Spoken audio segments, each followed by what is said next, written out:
Bonjour, c'est Anne-Sandrine Di Girolamo au micro des Ondes de l'Imo, le podcast immobilier attentif et curieux. En octobre 2022, Nexity s'est engagé dans le plan de sobriété énergétique aux côtés de nombreuses entreprises françaises. Mais quand on évoque la sobriété énergétique, de quoi parle-t-on au fond ?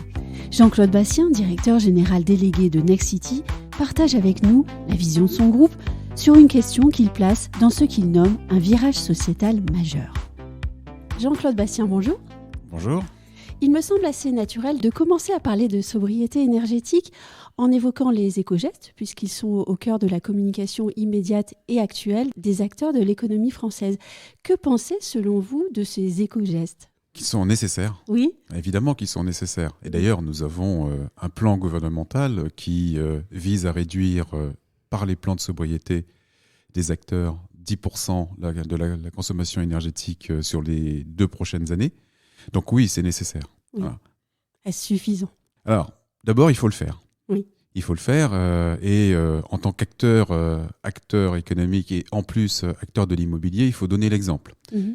Nous appliquons les éco-gestes d'abord dans notre périmètre avec une ambition d'une économie de 1000 heures d'énergie par jour. Oui. Alors quand vous avez 450 implantations dans toute la France, c'est possible à partir du moment où on fait des gestes très simples, comme par exemple couper le chauffage à partir de 18 heures, éteindre les gros systèmes à partir de 18 heures, le soir lorsqu'il n'y a plus personne, Oui. couper à distance via tous les appareils connectés au réseau, réduire l'intensité lumineuse, et je pourrais en citer encore quelques-uns. Ça, c'est ce que nous appliquons à nous-mêmes et nous allons effectivement tenir notre objectif de 1000 heures d'économie d'énergie par jour. Et puis ensuite, il faut accompagner nos clients. Nous avons 1 million de clients particuliers à travers nos services d'administration de biens, de syndic, de copropriété. Donc forcément, nous accompagnons nos clients par des conseils, des éco-gestes que nous leur diffusons, mais nous les accompagnons aussi en leur donnant l'accès à des professionnels de marché qui les accompagnent pour faire l'audit de leur consommation énergétique et pour les accompagner sur la mise en œuvre des premiers gestes d'économie nécessaires et puis ensuite, évidemment, pour des travaux de rénovation aussi nécessaires. Et quand on vous écoute, on comprend bien que l'important est sans doute ailleurs encore. Et j'insiste sur le mot « encore » puisque vous venez de le dire, les éco-gestes sont très importants. Mais il y a aussi un ailleurs. Et je me demande si on n'est pas finalement en train de vivre une période vraiment très importante de remise en question en profondeur de nos modes de vie et à nous de comprendre cela pour ensuite mieux agir. Nous sommes tous des saint Thomas. Il faut toucher pour croire. Et donc, l'histoire récente que nous avons vécue, que ce soit la crise sanitaire, que ce soit les étés torrides et très chauds, voire enflammés, et désormais la crise énergétique liée à la guerre en Ukraine, tous les saint Thomas finissent par croire qu'il y a un problème. Et ce problème, il est là, il est devant nous, il se traduit de manière très simple, il s'exprime de manière très simple. Les sources d'énergie fossiles, ça y est, nous sommes au bout. Oui. Nous arrivons au bout. Tout le monde le comprend. Et d'ailleurs, les prix à la hausse montrent bien que ça devient une denrée rare. Et on commence à y croire. Absolument.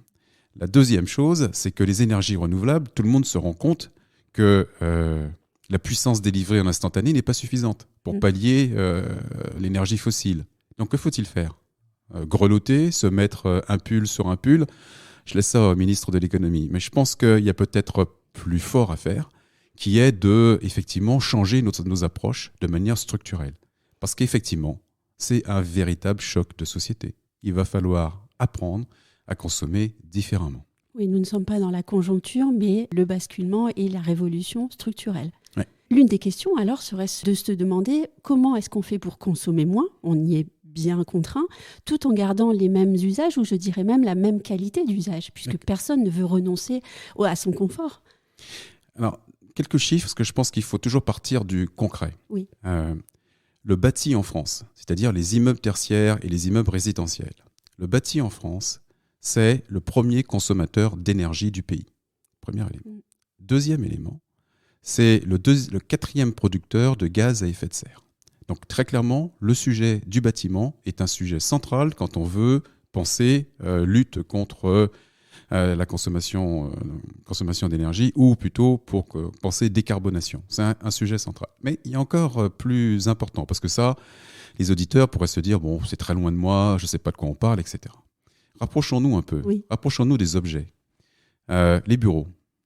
Les bureaux, prenons la région parisienne, 55 millions de mètres carrés. Sur 55 millions de mètres carrés, plus de la moitié de ces bureaux ont plus de 30 ans d'existence.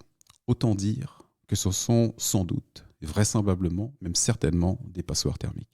Donc il y aura un gros enjeu de rénovation de ces bâtiments à un horizon relativement court. Les résidences.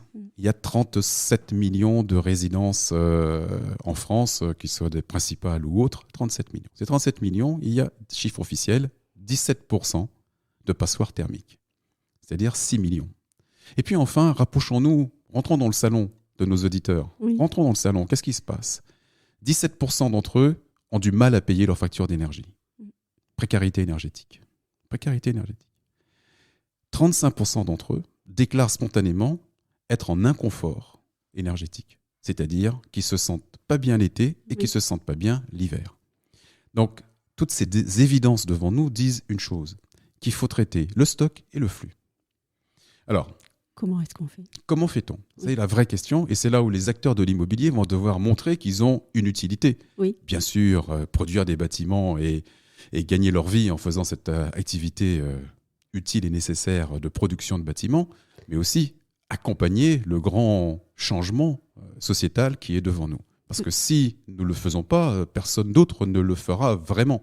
Le gouvernement pourra bien décider d'avoir des incitations financières, etc., mais ça ne suffira pas. Il faut faire les choses en vrai. Alors comment fait-on en vrai ?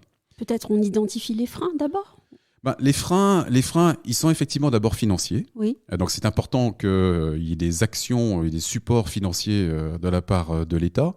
Prenons une résidence moyenne à Paris, un immeuble moyen. C'est 60 à 70 personnes vivant dans un immeuble, un appartement. La rénovation énergétique, le coût moyen, c'est 30 000 euros. Une fois que vous avez pris toutes les aides, absolument toutes, vous n'en avez oublié aucune. Déjà, c'est un exploit. Vous récupérez toutes les aides. Il vous reste à charge 25%. 25%, c'est entre 7 000 et 10 000 euros. Ça fait beaucoup d'argent. Oui. Ce qui fait que les copropriétés ont du mal à aller au bout du raisonnement, parce que le reste à charge est trop élevé, et qu'évidemment, le propriétaire, le propriétaire d'appartement a du mal aussi à aller au bout de l'exercice. Et donc, il faut les accompagner. Les accompagner comment ? D'abord, en faisant les audits énergétiques, qualifier les travaux absolument nécessaires à faire, identifier la stratégie d'exécution de ces travaux, par quoi on commence, par quoi on finit, trouver les acteurs qui vont venir faire ces travaux à des coûts maîtrisés, raisonnés et qui s'engagent, et puis enfin, garantir à la fin que l'étiquetage énergétique de l'immeuble aura changé. Parce que sinon, on fait tout ça pour rien. Oui. Donc ça, c'est ce que nous déployons pour nos copropriétés. Très concrètement, nous avons 1 million de clients, je vous ai dit. Nous avons engagé ce processus déjà depuis quelques années. L'année dernière, c'est 80 copropriétés que nous avons engagées dans le processus. Quand j'ai l'année dernière, c'est cette année en fait. Oui. J'anticipe l'année qui se termine. 80 copropriétés que nous avons accompagnées. Ça fait à peu près 5000 logements que nous avons accompagnés dans les travaux exécutés de rénovation. Et nous avons 300 copropriétés que nous sommes en train d'accompagner par nos syndics de copropriété dans le processus d'audit, plan de travaux, etc. Et ça, c'est potentiellement 20 000 logements qui pourraient être rénovés dans les 3 prochaines années. Mais une goutte d'eau. C'est une goutte d'eau, mais heureusement que nous ne sommes pas la seule entreprise du secteur. Oui. Donc on peut imaginer que d'autres suivent ce sillon et déploient les mêmes expertises, peut-être même meilleures que nous. Ce sera difficile, mais pourquoi pas. Mais l'importance aussi de donner l'exemple et d'ouvrir la voie. Ça, c'est le rôle du leader. Oui. Si le leader n'assume pas son rôle social, et ça, c'est un vrai sujet là aussi de société. Oui. C'est-à-dire que l'entreprise qui pense que l'essentiel, c'est de faire son objet social et de délivrer à ses actionnaires les résultats et que gagner dans un monde qui perd, ça suffit, c'est une dramatique erreur. On ne peut pas. Donc, il faut se projeter dans un monde qui gagne à tous les étages. Et donc, les entreprises qui suivent cette logique gagneront encore plus à accompagner cette transformation et à aider le monde autour d'eux à être un monde où il fait mieux vivre. Je crois fermement à la règle des 3 P. Oui. Planète, people, profit. Tout ça n'est pas inconciliable à la condition de trouver le meilleur alignement possible. Et en vous écoutant, on comprend qu'on est passé du temps court, au début de notre conversation, avec les éco-gestes, à un temps long. C'est-à-dire qu'il faut avoir une vision et il faut avoir une vraie volonté d'agir sur le long terme. Absolument. Alors, je vais vous donner un exemple de long terme, parce que là, on a parlé de l'existant. Oui. Mais le long terme, c'est aussi le futur, c'est-à-dire le flux de logements, les logements neufs, les bureaux neufs, etc. Évidemment, ceux-là, il faut les construire nativement bas carbone pour qu'on n'ait pas à avoir des contraintes de rénovation énergétique dans 10-15 ans. Et donc, il faut les construire différemment. Il faut innover. Il faut innover. Il faut réviser nos procédés constructifs d'abord, en utilisant des matériaux différents pour avoir une trace carbone la plus faible possible. Pas seulement le bois, mais aussi du chanvre, du béton décarboné. Ça existe. C'est un produit industriel et c'est très efficace. Et d'ailleurs, la meilleure efficacité thermique, c'est pas un bâtiment tout bois. C'est un bâtiment qui mixe les différentes matières. Et ce bâtiment avec des matériaux mixés, c'est celui qui a la plus grande efficacité énergétique. Et donc ça, c'est notre savoir-faire et on doit absolument le déployer. L'autre élément important, l'innovation, vous l'avez dit, nous prenons le risque, nous avons pris le risque de proposer au marché des bâtiments sans climatisation, sans chauffage. Et nous allons sortir à Lyon-Confluence un bâtiment d'habitation, le premier de France, qui sera construit sur ces bases. Alors vous allez me dire, ouais, mais de quoi tu parles, Jean-Claude? Franchement, c'est compliqué dans le monde qu'on vit aujourd'hui. Réfléchissez aux bâtiments haussmanniens d'il y a quelques décennies et qui traversent très bien le temps. Oui. C'était déjà des bâtiments qui avaient déjà une vraie capacité à résister aux différents chocs thermiques. Là, on va plus loin. Avec beaucoup de mixité d'ailleurs. Absolument, avec beaucoup de mixité d'usage. Sur les matériaux et les usages. Oui, parce que les espaces étaient prévus pour, les circulations dans les espaces étaient prévues et favorisaient la mixité d'usage au fil du temps. Et effectivement, c'est une vraie démonstration. Et donc, le bâtiment qu'on appelle essentiel, dont je parle, c'est un bâtiment qui s'inspire de ces procédés en les poussant beaucoup plus loin.